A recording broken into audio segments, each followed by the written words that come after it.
20th, 2026. Jamie, will you call the roll? Anderson, Here. Clark, Here. Dean, Gardner, Here. Muncy, Peterson, Here. Stanton. Will one of you make a motion to excuse council members Dean, Muncy, and Stanton? Madam Mayor, I move that we excuse council members Dean, Stanton, and Muncy. Second. All in favor, say yes. Yes. Yes. Any opposed? Motion carries. Takes us to agenda changes. Mayor, I'd like to make a motion to remove item C, Mr. Tringali and Mr. Madhava regarding 534 St. Joseph Street to a future workshop session, and I make that motion due to the lack of attendance tonight. Second. All right, roll call vote. Anderson. Yes. Clark, Yes. Peterson. Yes. Gardner. Yes. Okay, motion carries. Yeah, Madam Mayor, question. The motion was to move it to a future workshop. Would that be the next workshop? You know, what I would like to do is reach out to council members to see, for the next workshop, if we will have everyone here. I think that's a discussion we want full So it would attendance. be dependent on the attendance, Correct. because I think we should get this back in front of us as soon as we can, so. Yeah, I'm with that, but I don't want to, the problem with putting a specific date, then I feel like we need to put it on the agenda and, so I'll follow up with everybody Okay. within the next day or two. All right, that takes us to guest speaker and we have none. I don't, if anyone online wishes to make a public comment on an agenda item, you're welcome to do so. Just raise your Zoom hand. All right, seeing none, we will move to action items. The approval of regular council meeting minutes from May 11th. Can I get a motion? Yes. Chris, Go ahead, Joe. I'll second it. Mayor, I'd like to make a motion to approve the regular city council meeting minutes from May 11th, 2026. Second. Any comments? All right, so roll call vote. Anderson. Yes. Clark, Yes. Gardner, Yes. Peterson. Yes. Motion carries. That takes us to discussion item A, easement agreement and ordinance to amend zoning ordinance and zoning map for a PUD. Grayson, thanks for being here. This is the last time this meeting is already the Harris Historic District Commission approval. This is a recommendation from the Planning Commission. They just recently submitted their floor plans and it was final touches cleaned up, but there's no major zoning concerns or engineering concerns at this time. So if you guys have any questions, I'm happy to try and answer those. Otherwise, the application you can run into. All right, Chris? Thank you, Madam Mayor. I was very pleased to see how well written it was that we maintained the easement along the water. That was fantastic. Why are they doing a PUD? What does this allow them to do that they couldn't do the way it was zoned? Yeah, so it should have been a little bit easier for them because of the size of their lot they were trying to build. They were able to get some relief there, while also providing things like that easement for the city. So the PUD kind of provides a little bit of give and take for the city and the applicants work together to come up with something that works best for the community. So what would they be doing different if they couldn't have gotten, if they weren't a PUD, if they were just going to put the building in? Yeah, there's setbacks from about different. That was probably one of the major things. And then they wouldn't have not necessarily been required or as enticed to provide that public access easement. Those would be the two bigger things that would come out of that. Thanks, Grayson. Any other questions? Yeah, Madam Mayor, Grayson, so at the planning commission, as we've talked about this, the final plan that I think has been approved by the planning commission, was that conditional on the approval of a PUD by the council? Yeah. Okay. Somehow that little fact escaped me. So the conditional approval from the planning commission was this taking place on when we. Yeah, the recommendation was. Okay, It's the same actually for the Whistler district too. okay. Just one, I guess, procedural question. So whatever the mechanism is the easement or what have you to provide for public access, which is, the obvious give and take for approving the PUD. Is that done before? I assume that's done before council approval, or does council approve that and then approve the PUD, or how does that? I'm just kind of making sure I understand that there's a precedence and it moves along and we secure the actual easement before we actually approve. Yes, so we actually currently have it in there as one action done. The easement is included in the PUD approval. Okay. And then, the city manager, myself, and legal have worked with the applicant to make sure the easement agreement is sufficient. So Monday night when we pass this, if we do, then it's a done deal. Okay. Russ, anything context you want to share from the planning commission? No, I just would give, I think it's Mr. Brown is the owner of the property, really responded well to some of the planning commission concerns about access to the waterfront, which is part of the zone requirements, and two is brought into, we think, some elements of the surrounding structures as well as to make it, I mean, it's going to be a definite change from a cinder block laundry building, right? It's going to be a definite change, but we'll be in keeping with some of the other surrounding properties as well as continue the views to the waterfront. So it's the best of what we could get given what they needed to do or would like to do. So. Okay, thanks. That takes us to the Consumers Energy request for an easement on page 50 of our packet. And Ryan, will you take us through that? Yeah, certainly. So Consumers Energy approached us a while back, indicating that they have interest in burying the existing electrical lines and associated infrastructure that run along Perryman and out into the Oval Beach area. In order to bury the lines, they're indicating that they may need some more room, and so they're essentially asking for an easement across the properties that we own that are north of the Perryman right of way, and then certainly out into the Oval Beach area that's beyond the right of way. If they wanted to bury the existing lines and infrastructure in the right of way, they could today per the franchise ordinance that's already in place. So this would be in addition to the previous franchise ordinance approvals. So taking a look at the initial easement language, it was quite broad and gave them a lot of latitude to do what they wanted to do with the easement area. We had some concerns related to tree removal. One, that we might see some damage to existing trees beyond what would be maybe reasonable considering the nature of the work they're looking at. My understanding from talking with one of the consumers folks is kind of boring along this route for the most part. I mean, they'll have some digging for transformers and that sort of thing, but so we had concerns about the trees in the area. There was some language that kind of spoke to being able to kind of trim even trees beyond that could potentially fall on the easement area, or at least over where the lines might be. There was a prohibition on planting any future trees in the easement area. And then there was a lot of pretty strict language related to us being able to build any sort of, buildings or structures in or near the easement area as well. And especially when we get out to Oval Beach, we have, as you can see, you can probably see from the maps that and the exhibits that are provided, we have parking lot areas that are right along the area of where they're proposing the easement.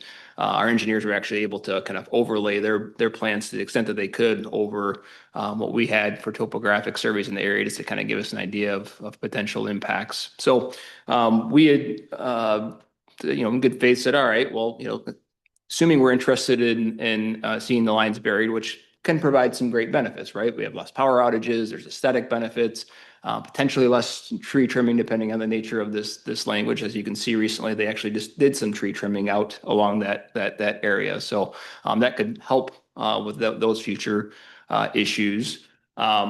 Here's some language that we would find more favorable. They then came back and the tree removal or tree planting piece was still something very much were against, given the nature of their operations.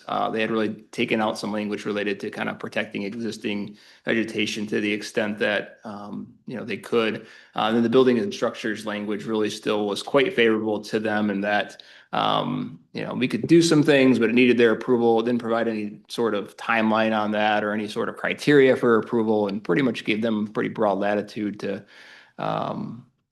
have quite a bit of say in what we might need to build in that area. So decided at this point to kind of bring it to you as the council, which ultimately either way you would have had to have approved, but really to get your feedback on one, are you even open to an easement at all? And if you are you okay with the version that consumers came back with, or do you feel like the original red line version that staff and legal counsel had sent to consumers is more preferable, or something more in between that we could go back to them with? So that's essentially what the ask is of you today, Mayor. Right. Thoughts, questions? Chris? Madam Mayor, thank you. I'm not excited about it, not the way it's being written right now. I mean, years down the road, it could prevent us from widening the street or doing anything there. In addition, eventually we're going to look at fiber optic, I'm assuming, possibly going out there. So then would that prevent us from getting something like that? I'm not sure why we have to do it, and I especially don't like the fact that they've gone back and forth with you several times and still haven't really acquiesced anything. Russ or Joe? Yeah, correct me though, Verizon / Frontier, haven't they already run a fiber line out there up in the poles? So they had plans to, and I literally were really frustrated with them because they literally said, "Yep, we have Yeah, they had fiber the rolls installed up out to that." They had the rolls of Yeah, optic cable and They- everything was there. and they indicated to us that they had it, installed out to that area, and they just needed to do some drop lines beyond that. And their business manager was, getting everything set up, and then he, came back not too long ago and said, "Oh, well, we need, Eagle permits," which I assume was just for the drops beyond the initial kind of point that they brought it to. Well, come to find out, consumers wouldn't give them the permissions to hang the lines on the poles because they were thinking about doing, undergrounding everything. So they haven't actually brought fiber out to the beach. Frontier's indicating they now are looking at probably boring some out there. I included their government affairs and their construction manager actually in some correspondence to, in fact, they were meeting today to say, hey, like, one, we're not happy with being told you did the work. I mean, we permitted it over a year ago, and then to find out that, we relied upon those representations and let a concessions vendor know. But that's at least on the fiber front where that's at. I think Chris makes good points too about, future widening of the road or boardwalks and things like that could potentially, maybe we would want to use our lands to the north for, could also come into play here. I think we've heard a lot of comments about trying to hike that road, how dangerous it is. And with the move towards hiking and having people use the parks and things like that, I just would assume at some point we're going to want to widen that road. Or build boardwalks or bridges or something. And man, this just sounds like it locks us. We'd have to get their approval, which Yeah, good luck with good luck with that. Yeah, though I support the underground utilities, I think that's fantastic. It's something I'd like to see them do more of. And I know their consumers is doing this generally in communities. I don't know what's driving their particular decision models on this, but for us, for Perryman, I share the concern that Councilmember Peterson mentioned about this is just going to tie us down to something that will restrict us going forward. So I'm also curious as to why they chose this particular stretch of road in a community first. Is it because they're experiencing higher outages due to lines going out that way, or is it to dune grass, or? That was my understanding. They've had a number of trees go down in that area. That's caused some issues. So if we say no to this easement, are they going to go down and start to just hack trees? Well, Because they have that, that's always been a criticism of consumers, there's not a lot of thought behind. Yeah. Just, So they recently went through and actually did some tree trimming, which one of my responses to them was, well, you kind of took away some of the incentive to get this done sooner rather than later. You already went through and did tree trimming. Would have been nice that you would have waited to see, but I think it was probably more of just like they have different departments and they didn't maybe necessarily, know what one was doing over the other. I don't think it was anything. That's not our problem. I so- mean, I guess if that's their mode of doing business, it just makes it even more difficult. And I think trimming is a kind verb. Yeah. That's well put. Notice I said hack, I didn't say. Oh, God, what they did over to the dunes. Yeah, I'm concerned as I mentioned, Councilmember Peterson brought up this, I'm not in support of an easement for this purpose because I think it's just gonna limit the city's abilities to do future projects. And the north side of Pyramid Road would be the natural spot to place a path of some kind. There's already paths through parts of it, but a path to get out to the beach, and it would naturally be on the north side of Pyramid, which is where the poles are. Yeah. I mean, I agree. I'm not, as it stands, not supporting, not supportive of it. It feels like we're giving up a lot for, I don't even, a questionable benefit. I think it benefits them much more than it benefits us. That's why they're doing it in the first place. They're coming in with a heavy hand. I think it ties up that easement area, really ties our hands, to Russ's point. If there's anything we want to do, whether it's put in trails or whatever, we're having to deal with them. And just coming in with a heavy hand and saying we control everything, including all the vegetation. I mean, it is a natural area, right? And it's very important to this community that we protect that natural area. And yes, they can go in and they can hack up the trees. But that's different than coming in and saying, you know, we have this whole easement area, it's ours, and we'll determine what goes on there and what doesn't go on there. So, I mean, I would think this would need to change substantially before I would get behind it. That's just my take on it. So I would also maybe counter to consumers is there may be other areas of the community where underground facilities, I think about Maple Street and other street work, that would be in my mind, the natural time to think about burying utilities, because they know it's very expensive. But if they're trying to solve a service issue, presumably with this, why would we not be looking at other areas of the town that could benefit from this as well? I mean, Does this service line feed Dune Ridge? I mean, there's lines that I don't know for sure, but I would suspect that's probably the case. And remember, they did do some undergrounding on Park Street last year. And so. Right, thank you.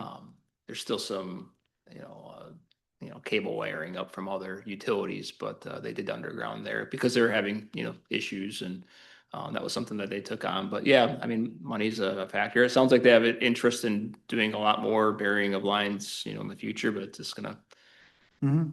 take a long time. Now, I'm hearing some folks say, some council members say, not interested in easement at all. I mean, the first version of language was what we had initially sent back to them, which gave us a lot more protection. Totally fine if you're not comfortable with that going far enough. I think it would, it would still allow us to plant trees, would still allow us to build, although there still are some limitations, right? And we have to be careful not to interfere with, some of their items, although there is language in there that would say that they would have to move some of their lines if there's interference and at their cost. And so, if you're comfortable with that language, we can always go back to them and say, hey, we discussed it with the council. This is the option that you have. Are you willing to take it or leave it? But if you don't want either, that's fine too. I just want some clarity on. I'm not supportive of it at all, period. The only benefit, I think to me, the largest benefit that I see is we're de-risking the potential of a fire from a line coming down and, rippling through there. And with the dry weather, they're talking about another super El Nino this year, and, who knows, right? But I don't know whether I'm at a point where I'd be willing to give up much in the way of concessions for a fringe case like that. So, yeah, I'm kind of leaning with Council Peterson on this one. And to your point, Councilmember Clark, is, you think about some of the incidents that have happened in California where PG&E did not turn off electricity to areas that were at risk. And that would be maybe a question for consumers, especially as we face, more of these dry and wet periods, extremely dry areas. A fire in that area of the city would just be devastating, right? I don't even know to what extent there's a risk out there at the moment. But having said that, what is consumers' plan for areas within our community if there's a high wind risk or something that's coming and they know that they have risky lines, what are they doing proactively to shut power off before something may happen, to your point? I don't know. I mean, that's not something I've ever had a discussion about. And maybe it's a low risk in their opinion. I'm just kind of curious, just putting that out there. Yeah, I've never seen them come through saying we're proactively turning off the power, but. No, they've never done that, but I'm just saying, there's other areas of the country have experienced Yeah, this. no, you're right. You're spot on. Yeah. Just curious, are there any implications from the tribal nation on the work that they're proposing? Or does that not even come in within the scope of our evaluation? There could be, I mean, it's not something that we would necessarily enforce, but there is some language that we, kind of added in just to make it clear that they still have to obtain other necessary, permits. So if there was, something through that process that would trigger a review by the tribal nations, they would have to abide by that.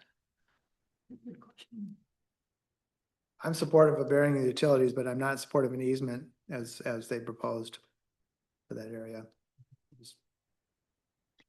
So Ryan, for the, so what we proposed, if we didn't do an easement, what would we lose that you think is, worth us considering? Yeah, I think, well, as obviously, like I said, if the lines aren't buried, you're gonna have some additional outages. You may continue to have the tree trimming in the area. Maybe that ends up being more extensive, depending on the continued nature of outages. Like I said, the recent tree trimming they did, I mean, driving through there, I think they cut quite a few limbs that would be impactful. So I think they're probably gonna be fine for a while, but so obviously this can be revisited in the future. Maybe there's a broader plan in the future to do more burying and a broader plan that gets rid of the isolated nature of this and Yeah, because I think of some other areas in town that generally run into this. The problem is right by Peterson Preserve. Power's gone out as a result of trees falling on lines there, transformers blown several times over the past couple of years. So I would say if you really focused on areas that are at risk, maybe that's an area you should be looking at as opposed to, How many Karen? times have they lost power out there? Did they say? it didn't say, I can think of at least 2 or 3 times last year. Yeah, that limbs came down and not squirrels. no, not, yeah, like there was actually trees that like once they, get their lines taken care of, that we've helped to obviously get trees out of there too, so. Well, maybe they'll come back. If the reaction Yeah. isn't positive, maybe they'll come back and give some stuff up. Yeah, I can tell them that, council discussed it, they're not interested in an easement, especially with these terms and. Yeah. Sounds good. Okay. Do you, so do we need to vote on it on Monday or? I don't think that you need a vote on it, but I mean, Jake has a strong thought otherwise. I think I have some feedback to. Yeah, I don't think it needs a vote on Monday. Okay. All right. That's it. Any public comments from the person online on Zoom? All right, council comments. Chris, would you like to start? I'm unprepared. This is such a quick meeting. I really don't have anything to say. Just a beautiful day and excited that we're stepping one step closer to summer. Russ? It's a big day in town. The ferry's on the water and it's a appointed spot, chains hooked up, so it looks like it's ready for business and it looked beautiful. I saw it being dropped in the water at the Spear Street boat launch this morning and freshly painted. It looks great, so. Excellent. Joe? Just to wish everyone a happy Memorial Day weekend and hope everybody gets a chance to enjoy it and do your barbecues or whatever you like to do over the weekend. So here comes summer. Yeah, for me, just a reminder of the parade on Monday morning and that's it. Who would like to make a motion to adjourn? I'll make a motion to adjourn the meeting. Second. All in favor, say yes. Yes. Meeting adjourned. We're meeting Tuesday night at 7.